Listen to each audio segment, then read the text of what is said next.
In this video, we'll look at controlling more than one blend shape at a time. Now, if you download and open up the project file with this lecture, you'll see that you've got a Boris character sitting in there. And if you click on Boris in the hierarchy, you'll see that there are three blend shapes attached. So there's an eyes closed, and if we set that to 100, you'll be able to see what it looks like. And then we also have an eyes wide open. Set that one to 100. Isn't he attractive? And if we set mouth open to 100, we've got an open mouth. So with this, you could actually create a talking animation with blinking as well. Now, when you've got more than one blend shape, you can actually blend them together. So for example, he could have his eyes closed and his mouth wide open at the same time. And that's the nice thing about blend shapes, is that you can have a whole bunch of them and be controlling them with your code to get different effects. So for Boris here, let's create his blend controller. So go to Project Create C# and let's call it Blend Controller again. Inside the class, we'll add some code that allows us to control those three blend shapes.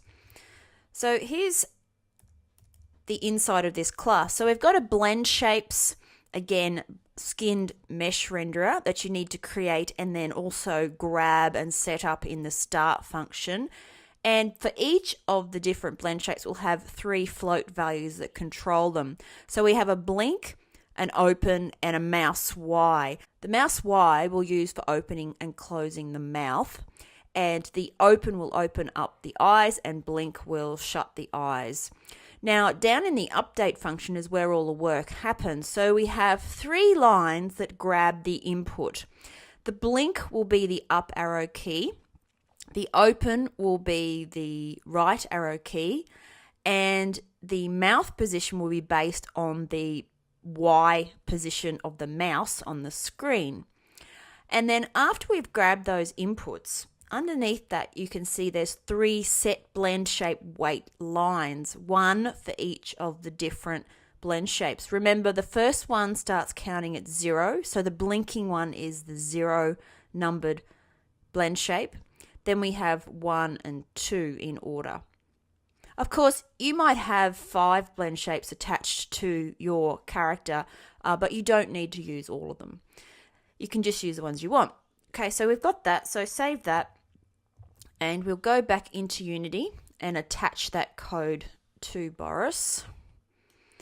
And let's just check that Boris has that attached, which he does here. Now, in this case, I've actually got some old script that's now missing attached. I'm just going to remove that. It's a good idea to remove any script that you do end up getting like that, because it will cause you errors when there's no need for it. Okay, so let's run this. Now, his mouth's going to be immediately open because it's based on the Y position of the mouse movement. The mouse itself, when it's up here, it's in the top level of the Y positions, whereas when it's down here, this is 0 for the Y position of the mouse.